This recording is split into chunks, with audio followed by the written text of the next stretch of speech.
Quais são suas ideias sobre pensamentos, sentimentos e as emoções? Você deve bater em uma vidraça ou uma parede, melhor ainda. Uma parede de pedra. Porque você vai sentir mais. Porque esse é o modelo que Hollywood e programas de TV estão montando. Quando você fica com raiva, você quebra alguma coisa. Certo? Exatamente. Então, primeiro de tudo, as pessoas estão presumindo que a raiva está acontecendo com elas. Ou que a miséria está acontecendo com elas. Não, isso é exatamente o que eu disse antes. Talvez eu não tenha articulado completamente. Não, você está criando raiva. Você está criando miséria, você está criando alegria, você está criando o que quer que seja. Tudo isso está acontecendo dentro de você. É verdade que toda experiência humana acontece dentro de nós? É, porque a gente percebe algo e depois... Não. Algo mais deve estimulá-lo. Mas a experiência humana está acontecendo a partir de dentro, não é? Seja amor, ódio, raiva, miséria, alegria, ou o que quer que seja que esteja acontecendo dentro de nós. Agora, a pergunta que eu faço é: o que acontece dentro de você deve acontecer do seu jeito ou do jeito de outra pessoa? Deve do seu jeito. É claro, porque o mundo nunca acontecerá à sua maneira 100%. Como há tantas partes interessadas no mundo, um pouco acontecerá do meu jeito, um pouco do seu jeito, tudo bem. Mas o que acontece dentro de mim deve acontecer à minha maneira. Se o que acontece dentro de mim não acontece à minha maneira, essa é a pior forma de escravidão, não é? Uau! Alguém decide o que acontece dentro de mim. Alguém decide onde eu devo me sentar? Isso é escravidão. Todos entendem isso. Agora, se alguém decide se eu sou feliz ou infeliz, essa não é a pior forma de escravidão? Sim. Portanto, essa é a libertação na qual a humanidade precisa trabalhar. Isso é o que significa engenharia interior. Engenharia interior não é um processo mecânico, porque engenharia significa essencialmente isso. Você dirá que algo só é bem projetado se funcionar da maneira que você quer, não é mesmo? Se isso aqui não funciona do jeito que você quer, como diabos você espera que outras coisas funcionem do jeito que você quer que funcionem? É apenas um acidente, e quando se vive acidentalmente, a ansiedade é normal. Sim, é todos os dias. Mas quando você vive com um propósito intencional e consciente, você deve ser capaz de sair dela. Não, eu não usaria essas palavras. Ok, que palavras usaria? Quando você diz propósito, intenção, mente, este é o problema das pessoas. Sua mente está cheia o tempo todo. Bom. Minha mente está vazia o tempo todo. Nada acontece. Nada. É por isso que eu uso um turbante, para tornar isso substancial. Não há nada na minha cabeça. Se eu estou lá caminhando, estou apenas caminhando, nada está acontecendo. Porque, veja, agora mesmo, suas mãos estão aí. Suponha que a sua mão comece a pular assim. Ou então, digamos, suponha que a minha mão comece a pular assim. O que você pensaria? Você pensaria que o Sadhguru tem algum tipo de problema, não é mesmo? Eu pensaria que é a maneira como pessoas inteligentes dizem as coisas. Não. Suponha que a minha mão comece a pular assim. Você vai pensar que há alguma doença, não é mesmo? Sim, com certeza. Você vai pensar que talvez o Sr. Parkinson esteja me visitando, alguma coisa assim. Claro. Então, sua mente está pulando por toda parte. Por que não é uma doença, eu lhe pergunto? Sua única consolação é que outras pessoas não podem vê-lo, não é mesmo? Eu acho que vem isso através da manifestação de que você está ansioso, ou tenso, estressado, zangado, ou... Quer você veja ou não. Se alguma parte de você está pulando sem propósito, isso é uma doença? Eu pergunto. Se algo está pulando dentro de você sem propósito, é uma enfermidade.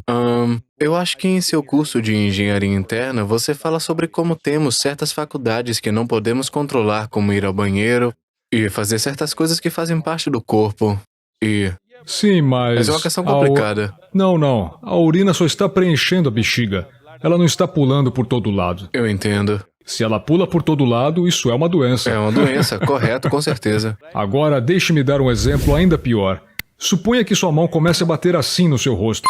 É uma doença, é. É claro. Então, neste momento, seus pensamentos e emoções estão lhe batendo por dentro. Por que isso não é uma doença, estou dizendo? Não é sim. Portanto, não pensemos que a raiva acontece, o ressentimento acontece. Não, essas coisas estão sendo criadas por nós. Nós temos o poder de emocionar. Podemos fazê-lo amor, alegria, êxtase, mas as pessoas optaram por fazê-lo tensão, raiva, ressentimento, ódio, e eles fizeram com que isso acontecesse. Agora eles vão afirmar que é porque a vida tem sido injusta. A vida não tem sido justa para ninguém. Especialmente não para mim. A vida não é justa para ninguém. A vida está apenas rolando, você que tem que aprender como viver. Algumas vezes estamos em situações desconfortáveis, outras vezes estamos em situações confortáveis, às vezes estamos em situações em que sabemos exatamente o que fazer e às vezes estamos em situações em que não sabemos o que fazer. Algumas vezes alguém está controlando a situação, outras vezes você está controlando a situação. Isso é a vida. Se você está constantemente entrando em situações desconhecidas em sua vida, isso significa que você está crescendo a um ritmo acelerado. Se você está constantemente em situações desconfortáveis, você tem uma vida estagnada. Então, se você está procurando conforto, se você está procurando uma zona de conforto, porque no momento em que seus pensamentos e emoções vão atormentá-lo com estímulo externo, o estímulo externo que acontece, o que você vai escolher? Você escolherá uma zona de conforto. Quer dizer que você vai limitar sua vida. Assim, no momento em que alguém puder lhe causar dor ou sofrimento, sem saber, você tornará o alcance da sua vida muito limitado. Somente quando uma pessoa perde este medo de sofrer, que não importa o que aconteça, é assim que eu vou ser, se esta segurança chega até você, então você caminha com um passo firme. Porque o que quer que aconteça na vida ao seu redor, isso não o fará sofrer de verdade. Uma vez livre do sofrimento, somente quando você estiver livre do sofrimento, livre do medo do sofrimento, você explorará a sua vida em toda a sua profundidade e dimensão. Como a gente se livra do medo ao sofrimento? Como já lhe disse, o sofrimento ocorre porque suas faculdades não estão realmente em suas mãos. Se eu tiver que entrar nisto com detalhes, terei que gastar alguns minutos. Por exemplo, se eu lhe fizer uma simples pergunta, você quer que o seu intelecto seja agudo ou moderado? Qual é a sua escolha? Agudo. Agudo, claro. Assim você entende. O seu intelecto, quanto mais afiado ele for, melhor. É como uma faca. Então, se for como uma faca, é um instrumento de corte. Portanto, se você der algo ao seu intelecto, ele dissecará tudo e verá tudo. Essa é a natureza do nosso intelecto. Você não precisa dissecar fisicamente, mas dissecar tudo e ver o que é isso, o que é aquilo. Essa é a natureza do intelecto. Sem dissecação, ele não sabe. Por quê? É uma faca. É como um bisturi. Deve ser afiado. Uma faca que não é afiada não é uma boa faca, não é? Então... Vai ser bom pra manteiga. Isso também depende. Se tiver acabado de sair da geladeira, nem ela será cortada. Então, se você usa uma faca para fazer tudo, digamos que você come com uma faca, você escova os dentes, você faz tudo com uma faca. É claro, você vai sangrar. Isso é o que acontece. Apenas uma dimensão de inteligência dentro de nós. Na maneira iógica de ver as coisas, olhamos para a mente em 16 partes. Este intelecto é apenas uma parte. Como nossos sistemas educacionais são totalmente orientados para o intelecto, os seres humanos estão em grande parte usando apenas uma dimensão do intelecto para fazer tudo. Se você usar uma faca para costurar suas roupas, o que você vai vestir? Farrapos? É isso que você está vendo em Los Angeles agora. Metade das pessoas vestindo farrapos. Talvez eles usem a faca para costurar seus jeans. Exatamente. Com buracos neles. Se você usa uma faca para costurar, a roupa fica em pedaços. Neste momento, a vida humana está em pedaços, principalmente por causa disso. Em vez de usar uma agulha, você está usando uma faca. Portanto, o intelecto é uma ferramenta de sobrevivência muito boa. Se você quer sobreviver neste planeta, você precisa de um intelecto afiado. Quanto mais afiado for, melhor você sobreviverá. Mas não é isso que vai resolver toda a sua vida realmente. Durante todo o processo intelectual, as pessoas estão tentando lidar com tudo.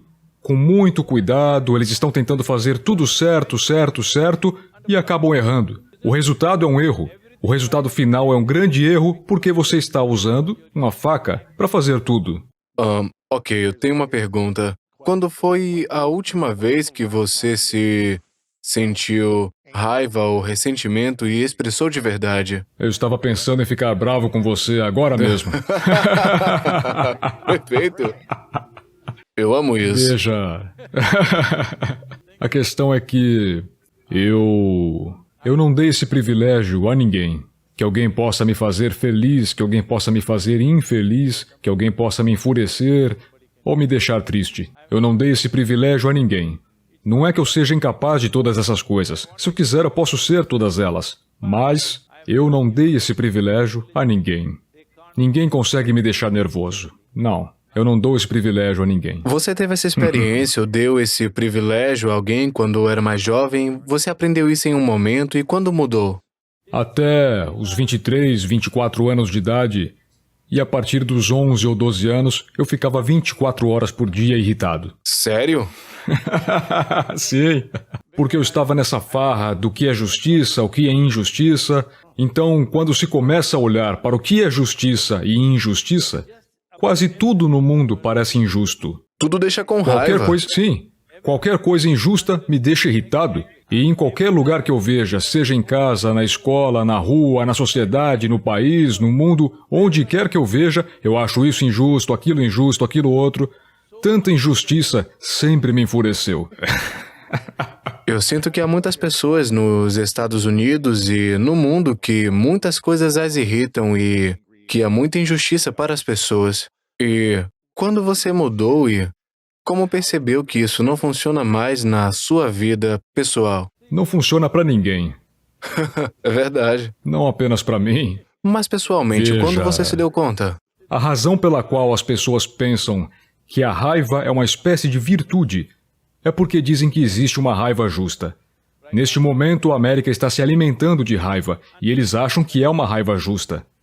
Isso é simplesmente porque é preciso alguma coisa horrível para estimulá-los a agir. Não existe amor suficiente dentro do seu coração para estimulá-lo a agir. Alguma coisa tem que incomodar você, você tem que ficar com raiva e depois isso estimula a ação. Esse tipo de ação às vezes produzirá resultados, é claro, mas se você quer resultados genuínos que sejam bons para todos, devemos fazê-lo quando tudo estiver bem. Mas quando estamos confortáveis, ninguém faz nada. Quando algo horrível acontece, aí sim ficamos irritados e somos levados à ação. Agora mesmo, se você for levado à ação com raiva, por quanto tempo você vai continuar assim?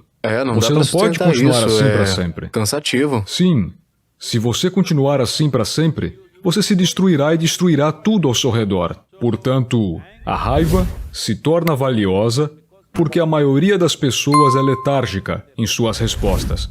Quando se irritam, sentem-se fortalecidos e sentem que estão fazendo a coisa certa. Pelo menos por uma vez, finalmente. Você deve estar sempre fazendo a coisa certa. Então, no final de sua vida, pode não ter mudado tudo, mas terá feito a diferença. É assim que o mundo funciona. Então, se as pessoas estão letárgicas e confortáveis muitas vezes e elas não escolhem o amor e agem com amor para fazer mudanças, como fazemos as pessoas acordarem quando as coisas estão mais calmas para que possam agir com amor e obter mudanças? Hoje, nesse momento, o que você está vendo como engenharia interior é, de certa forma, um momento de religião até responsabilidade. Essencialmente, o que eu quero dizer é que a religião significa que as pessoas pensam que a responsabilidade está em algum lugar lá em cima. Onde está isso lá em cima, ninguém sabe. Então tem que acreditar que está lá. Mas, agora, você está sentado na Califórnia. Eu estou sentado aqui em Tamil Nadu. Se olho para cima, estou olhando em uma direção. Se você olhar para cima, você está olhando em outra direção. Portanto, o meu em cima é diferente do seu. E amanhã de manhã, novamente, meu em cima será o seu e o seu em cima será o meu. Será uma grande comoção. O planeta está girando e é redondo. Qual é o caminho para cima? Por acaso alguém sabe qual é o caminho para cima nesse universo? Existe algum lugar no cosmos marcado isso é para cima? Não existe tal coisa. Portanto, a responsabilidade está lá em cima. Não. Deve vir daqui. Devemos entender que, se queremos viver em um mundo maravilhoso, só nós e nós podemos fazê-lo acontecer. Nenhuma outra força de nenhum outro lugar vai fazer isso acontecer, a menos que percebamos e nos transformemos da religião para a responsabilidade que está aqui. Como surgiu tudo isso ao nosso redor? Veja, por que não temos explicação para a criação? Antes de você e eu aparecermos, muita criação aconteceu. Quem fez isso? Uma compreensão infantil simplista disso é: um homem grande deve ter feito tudo isso. Então deve estar em algum lugar lá em cima. Como se não pode vê-lo aqui, ele deve estar lá em cima. Agora, é claro, as mulheres se perguntam, por que não seria uma mulher? Na Índia, nós resolvemos esses problemas. Temos deuses homens, deusas mulheres, deus cobra, deus vaca, deus elefante. Temos todos os tipos de deuses, os que rastejam, os que voam, etc. Porque previmos todos os problemas futuros que podiam acontecer. Você não sabe quem vai reclamar o que amanhã. Então dissemos tudo é Deus. O que estou dizendo é que nossa ideia de Deus surgiu essencialmente porque não temos explicação para a criação. Como tudo isso aconteceu? É uma coisa tão complexa e fantástica. Quem fez isso? Por sermos humanos, pensamos que deve ser um grande ser humano. Suponhamos que você e eu fôssemos búfalos e estivéssemos conversando agora. Nós definitivamente pensaríamos que Deus é um grande búfalo, não é mesmo? Ninguém iria discordar da gente. Diríamos definitivamente é um búfalo enorme. Porque isso seria nossa imaginação, e nesse momento é nossa imaginação. Tudo bem. Se você usa para resolver algumas coisas, se você usa como uma forma de processo psicológico, tudo bem. Mas consolo é uma coisa. As soluções para a vida são outra coisa.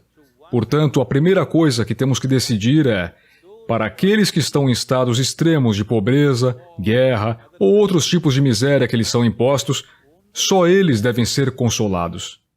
O resto de nós que tomamos café da manhã ou jantamos, devemos falar de solução, não de consolo. Consolo é apenas um processo psicológico para resolver algo dentro de você. Mas por quê?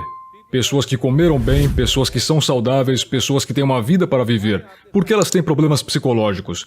Elas não deveriam ter nenhum. É só isso que eu estou querendo dizer. Eu sei que isso será muito cruel para muitos, mas é melhor que eles entendam isso agora, porque a vida é curta. Se eles não entenderem agora e pensarem que ser psicologicamente perturbado é algo normal, eles passarão suas vidas assim. Não é normal. Ser saudável é normal. Ser equilibrado é normal. Estar alegre é normal. Olhe para si mesmo com 5 anos de idade. Você era feliz ou infeliz? Alguém tinha que forçá-lo, tirar sua alegria, espetar você com algo. Caso contrário, a alegria não iria embora. Você estaria pulando por todo lado, não estaria? Hoje alguém tem que fazer você feliz, se esforçar muito para fazer você feliz. Naquela época, alguém tinha que se esforçar muito para torná-lo infeliz. Hoje, é justamente o contrário. Toda a equação foi invertida. O que aconteceu? O que aconteceu com você? Você só cresceu? Se você cresceu, a vida deveria ser melhor, não é mesmo? Em outra forma de vida, como uma pequena planta que cresce até uma árvore. Ela se torna melhor ou pior? Melhor. Melhor. Tudo se torna melhor. Somente os seres humanos dizem: "Ah, minha infância foi tão fantástica, mas minha vida adulta é miserável." Por quê? Este deveria ser o melhor momento. Sua velhice deveria ser o momento mais fantástico.